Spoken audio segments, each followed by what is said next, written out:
it was the Billy Ho tea. I and the boat it tends to blow my bully whistle.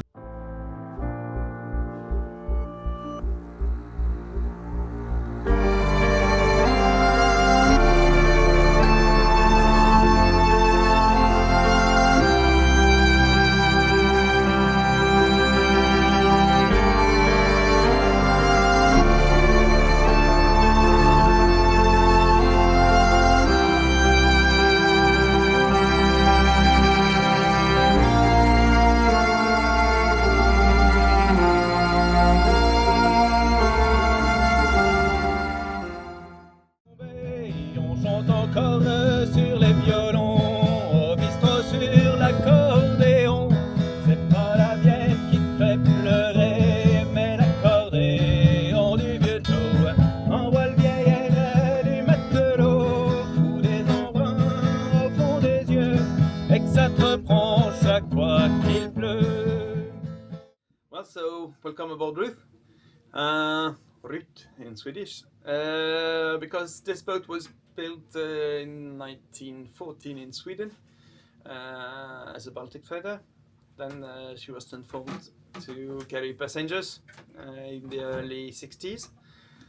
To 2005, then she became British, under British flag, and then French in 1920. Now she's managed by an association who tries to keep the boat floating and sailing with enthusiasts to own money to maintain the boat. Try to interest a maximum of people for maritime heritage. So we're based in Paimpol, in France, and we go all around festivals in the summer to let people know Ruth and enjoy her. So people actually can inspect the boat and Yes. and you do the like a tour boats so they can inspect the boat inside when Yes. when you're in harbor. Of course, when we're in harbour in Paimpol every afternoon in the summer, and even in all festivals we go to, people can enjoy visiting the boat with a crew member. So we tell all you want to know about the history of the boat, the actual situation, the history of the maritime transport, sailing transport, etc., etc. So it lasts about half hour, and you can enjoy all the boat inside, outside, with all the story.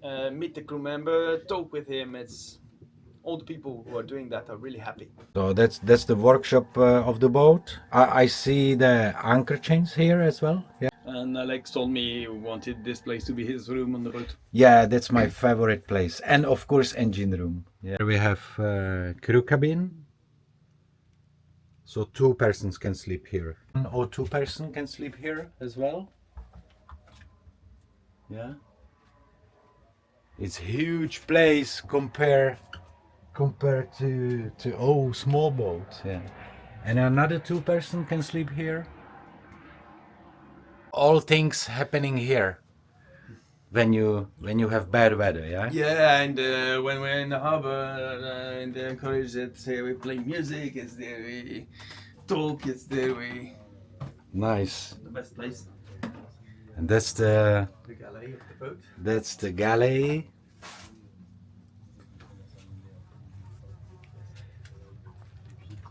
Very nice window. You can put Jack Daniels over here already. Yes. Coffee, morning chats. So we are in engine room. So tell us a bit about the engine. What kind of engine is it? Well, it's of course not. The boat was motorized in 1922, so 8 years after she was built, with a big Swedish engine. Big but not really powerful.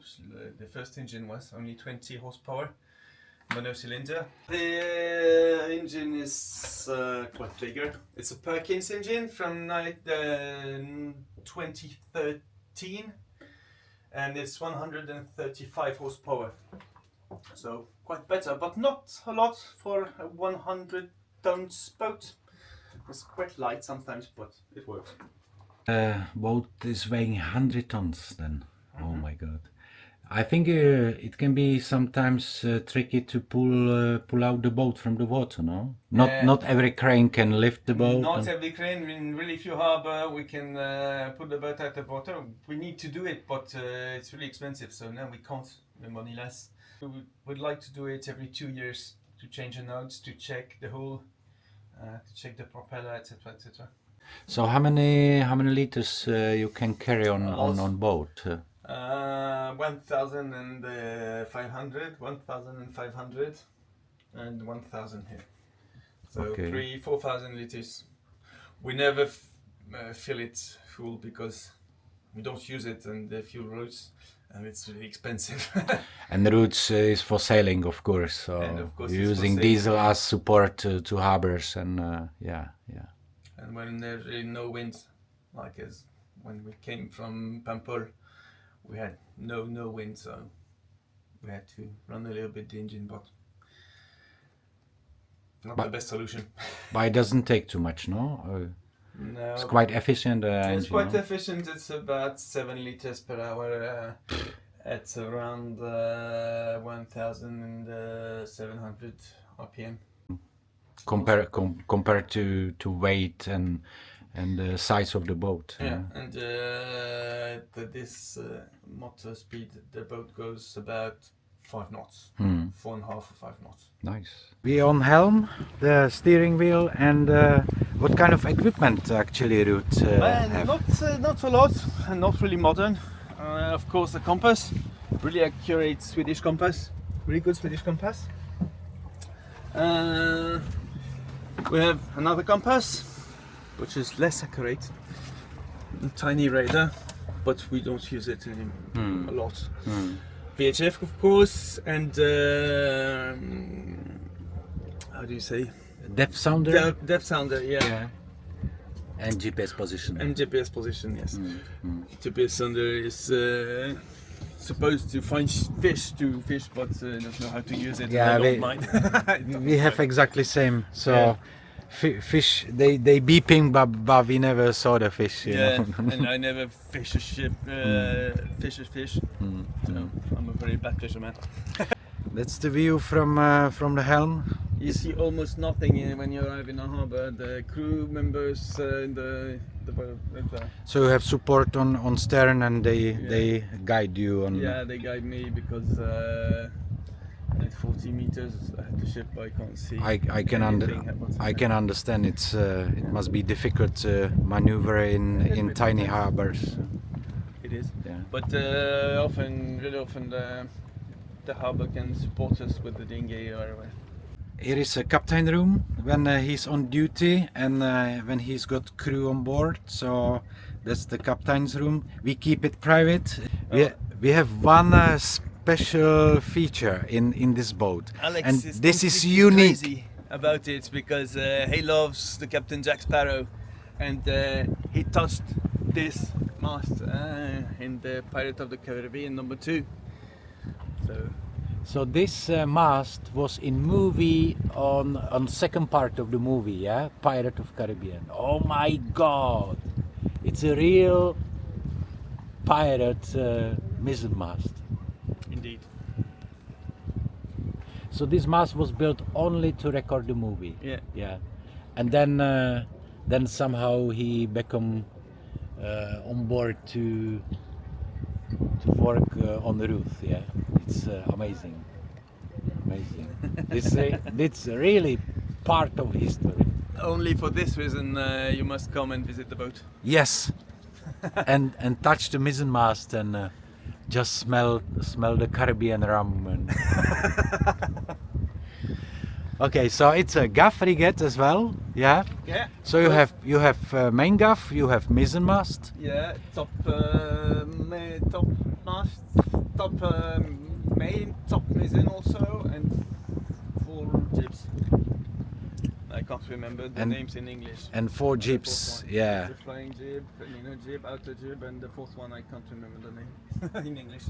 How many people you need actually to operate the boat? Well, When she was built, the boat was manned by only 3 people, 3 guys, Oh my god. 3 Vikings.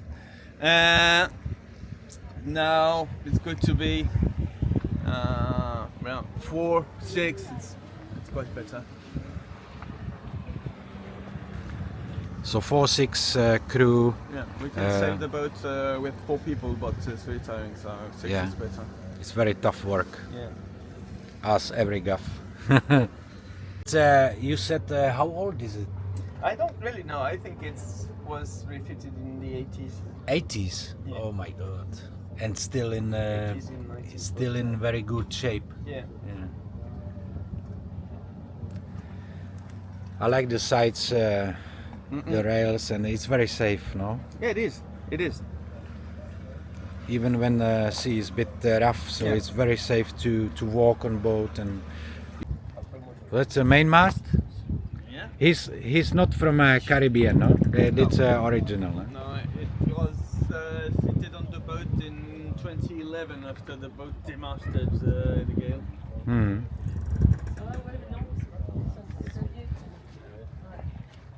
And the enormous windlass.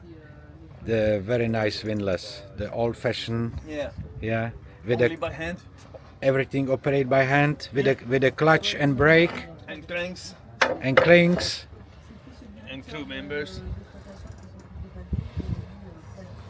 We use the big anchor, which is, I don't know if it's original on the boat, but maybe.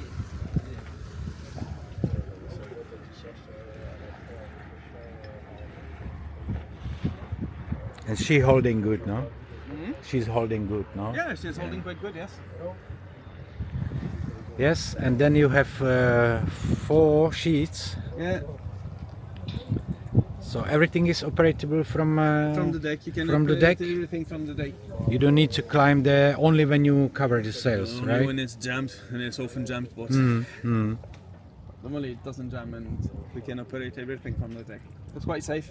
It's it's safe and very easy. Yeah, it's good.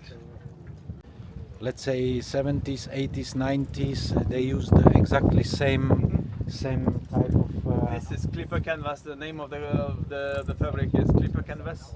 It's really strong, really durable, expensive. Yeah, they are. And the sails are really well made. I don't know the sailmaker, but he done a really good job on this boat. For sure. Well, we are back in Emilia Carolina. I would like to thank a lot to Laurent, captain of the Ruth, and his crew. They are very nice and friendly people. And thanks for let me inspect your boat. I would like wish all the best to crew and captain, fair winds, and how we say, at least 1 foot of water under keel always. Devant la haie de mon champ, une troupe de marins, d'ouvriers, de paysans. La voilà la blanche hermine, vive la mouette et la jonc. Voilà la blanche hermine, vive Fougère Clisson. Allez-vous, camarades, avec vos fusils chargés, tentons des embuscades intimidating. Viens rejoindre notre armée, deviendrai à la nuit noire, tant que la guerre durera pas, comme les femmes en noir, tristesse, elle m'attend. Elle m'attendra, la blanche hermine, vive la mouette et la jonc. La voilà la blanche hermine, vive Fougère Clisson. Je viendrai à la nuit noire, tant que la guerre durera. Les femmes en noir, tristes et seules, elles m'attendra. Et sans doute pense-t-elle que je suis en déraison. Mon cœur se serre là-bas devant la maison. La voilà la blanche hermine, vive la mouette et la jonc. La voilà la blanche hermine, Fougère Clisson. Et sans doute pense-t-elle que je suis en déraison de la voir. Mon cœur se serre là-bas devant la maison. Et si je meurs à la guerre, pourra-t-elle me pardonner d'avoir